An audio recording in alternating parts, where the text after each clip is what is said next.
Hey guys, this is Kendall. This is the Evermorph Cube, and I have been working on a solo design for this cool cube because, of course, I would do that. It's just super cool. Usually I'm designing around minimal components, but when I saw this, I just knew that I wanted to design a game for it. So I've done that, and we'll dive into that in a second. But before I do that, I want to do a quick unbox. This is a sample cube that they sent me to help with my design. But I wanted to unbox quickly on camera my Kickstarter version. So let's dive in.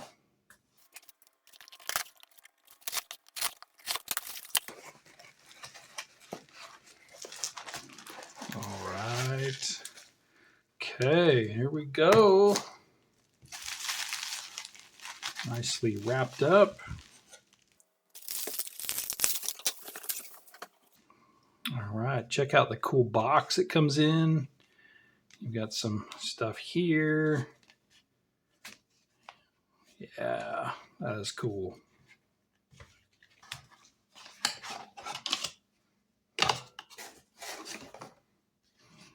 Okay, very good. Though I wanted to compare my sample cube just briefly. You can see that this one's got a little more definition and detail. And this one I've been using dry erase marker and erasing for my design. And this one is crisp and clean. So very cool.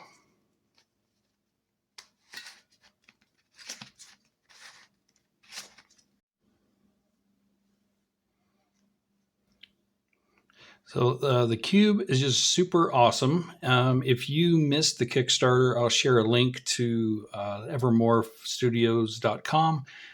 You can sign up to get alerted when you can actually buy a cube later after they fulfill the campaign. And you should also sign up for updates from them because they've got more ideas down the road. And one of those ideas is actually something I'm collaborating with them about. So I'm really excited. I can't give you any details right now, but you'll be hearing more about it. For today, though, I'll share an overview and playthrough. A few turns of this game. It's called Shift of Fate, Escape from Evermorph.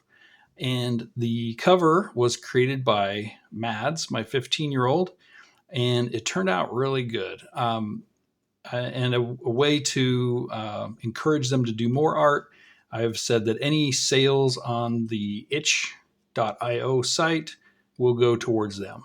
So you can be generous over there if you would like and support that.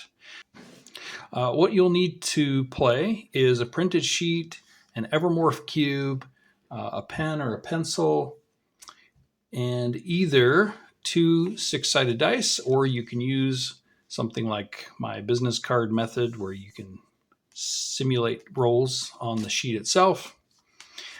And then I also recommend using a dry erase marker just because it helps you track where your movement is better. So just to go over this sheet kind of quickly, this is a Pocket Mod booklet format. So when you print this, it is double-sided. One side has a set of 3 games, and then the cover and the dice simulator. The other side has the dice simulator and the cover and 2 games, and then it has a little section here where after this video, I'll have a QR code to the video. It's got a little intro narrative, and then it has some score rankings so that after you play, you can line it up and see if you won. You can optionally score there. But when you print this, you basically will fold it into a way that you can cut just this one section here. And then whatever side you're on, this mountain fold like this is how you will kind of line it up and then fold it back.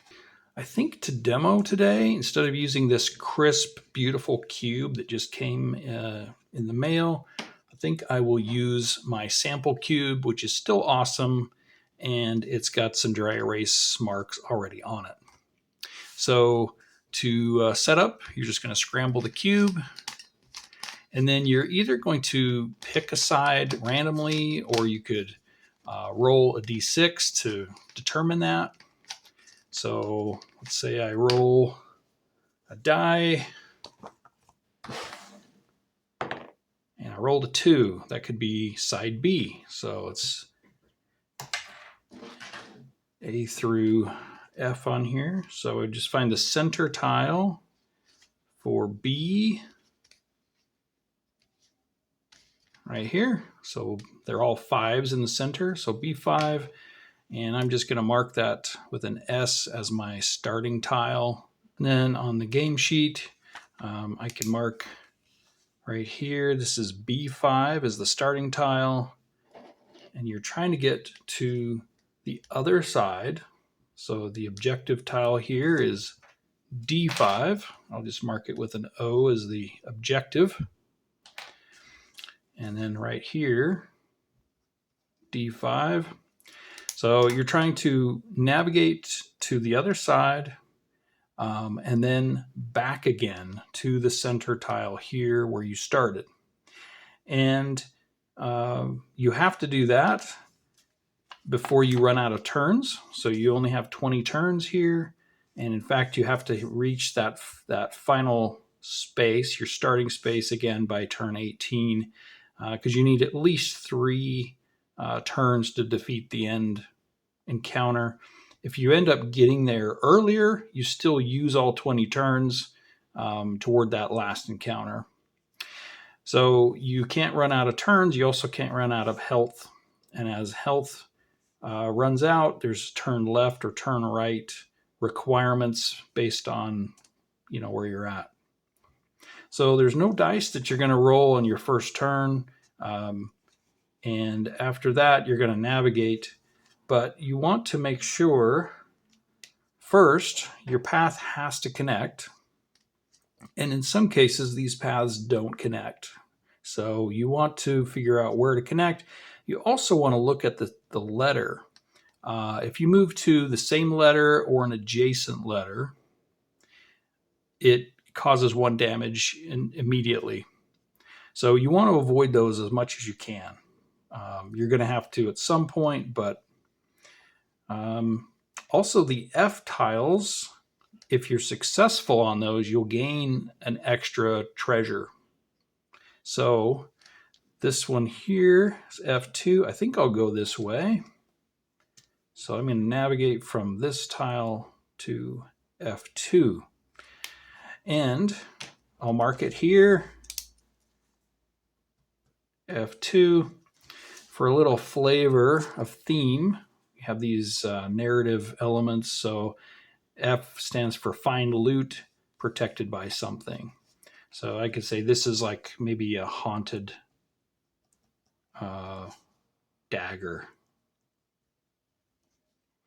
So if I'm successful, I not only gain this treasure, but I'll gain treasure down here. These are for successful F tiles. So, all right, now I'm going to roll 2 6-sided dice. Ooh, so I got doubles. That's an automatic pass. You need to roll either the sum of your dice is the number of the letter, number of the tile, or doubles. So say I didn't get 2s. Say I rolled a 2 and a 3. I can re-roll 1 die. And so maybe I try it for this one. I rolled a 2 and a 4. So I would take a damage for not having a sum of 2 or doubles. You also get to store one of your values as a treasure. And then to help you, later you can use those values for future rolls. So this has some DNA from the Delve series games, and it also shares some DNA with the game that Evermorph made for their cube. So what I will show here is, one more thing is these insights here can plus or minus 1 to a die.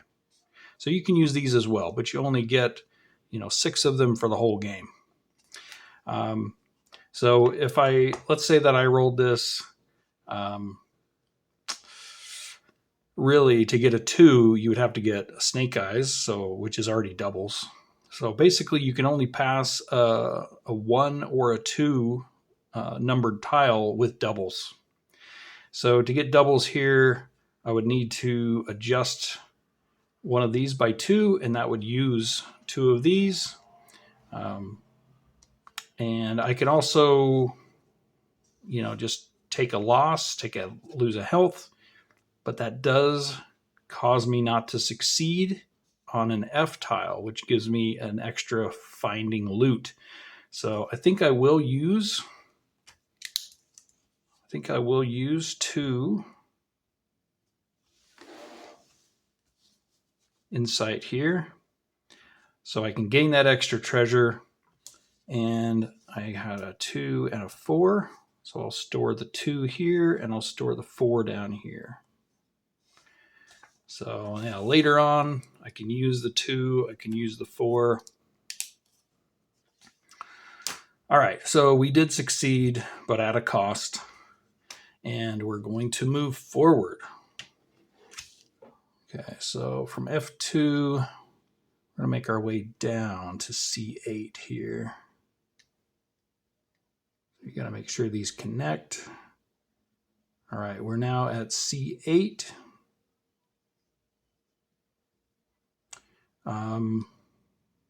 So B to F, those are not adjacent letters.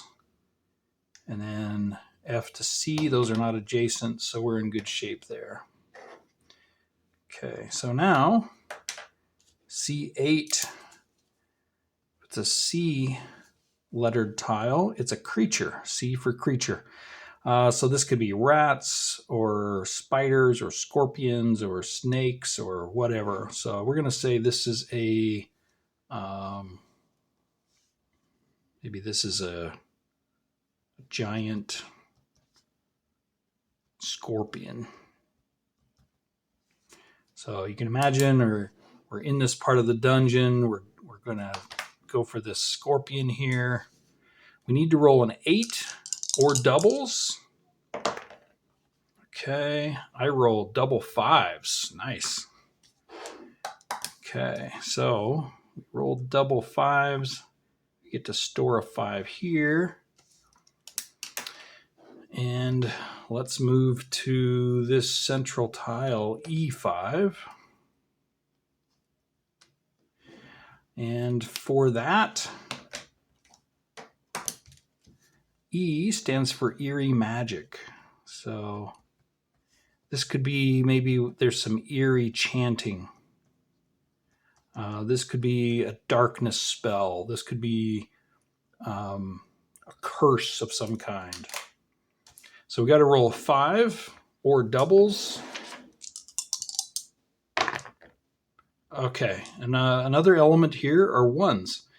If one of your final dice has a 1, it is the curse of the pale eye. It's basically, it's meant to look like an eye, and it causes 1 damage. So unless you can mitigate it or re-roll it, I do have a re-roll, so I'm going to set aside the 3, hope for a 2 to equal 5, or a 3 to be doubles, and I lucked out. So I've got doubles here. So we passed the encounter. Let's move forward. Okay, where do I want to go? There is an F tile here that looks intriguing. That's an adjacent number. So is a D, but so is an F here. So I'm going to have to go adjacent. Let's go this direction. So the F4. So I'm going to go down these stairs. Oops, that's actually not the way. You see the dry erase works pretty good. I'm going to come over here through that door and into underneath that bridge. So now I'm on F4.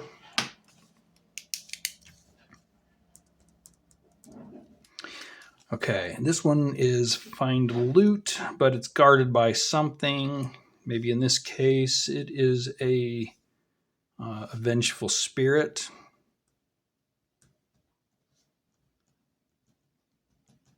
And we need to roll 4 or doubles. Okay, so we don't have it here. I do want to demo how to use treasure here. So we've got a 5 stored. What I'll do is cross this out. Now I may want to try a reroll first. So, let's set aside the 5. We're hoping for something else. Okay, so we got a 4. So we could do this a couple ways. We could use one of our insights to adjust a die, but I think we'll use a treasure to show how it works. So we're going to do double 5s is what we got. And we're going to store a 5 here. And then because it's an F and we found loot, we were successful, we get an extra 1 down here. So we'll write 5 down here. Okay. That is how you play. I forgot to take damage because this was an adjacent letter. So we'll take a damage here. And let's move toward, okay, from F4, let's go to B8. So we will go under this hall. We're close to the opposite side. Well, no. What happened? Okay, well, we started here. We don't want to go to B8. We actually want to go, we want to go from F4 over here to B3 because we want to end up at the objective here. All right, so we're at B3. B stands for blocked path. So we're going to say this is just a blocked door.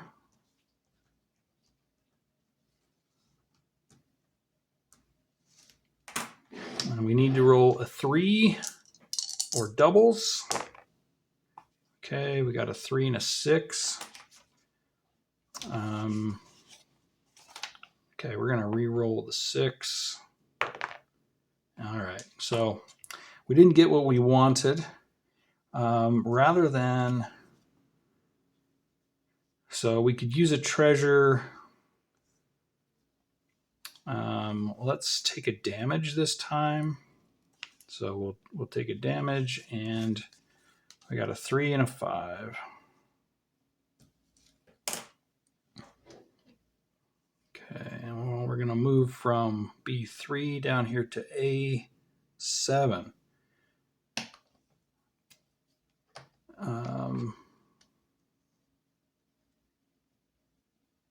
Okay, so now we're on A7. That's an adjacent. So what happens is we immediately take a damage for an adjacent tile, and it's a left. So you look at the way you entered the tile, and this slice orients left, which is unfortunately away from where we're trying to go. So that sucks, but I'm also glad that we were able to demo that part. I don't know if I'll play the whole game here. What I do want to show is, so for insight, that adjusts your dice. Health, if you might -1 for any of the following. So your sum doesn't roll, or you don't have doubles, or the adjacent or the same letter, so a letter hazard, or the pale eye curse. One of your final dice shows a 1 and you're unable to mitigate it. So for any of those reasons, you take a damage. And then the rotation, there is once per game. You check this box. You basically lose all your treasure, but it lets you do a rotation, one rotation, like I demoed, but in the direction you choose. So sometimes that's what you need, but it comes at a high cost. The other piece here is this note that treasure, you can't gain or use treasure anymore after this turn. So starting with turn 15, you're going to rely on your health and any insight you have to basically survive. And then you have to, whatever your end goal, well, you're going to end back at the start. So in this case, B5. So once you get to D5, you're going to navigate back to B5. And once you're there, the rest of these turns will be using those same numbers. So you have to roll a 5 or as a sum or doubles. And if you mess up, you've got to rely on your insight or your health to survive that.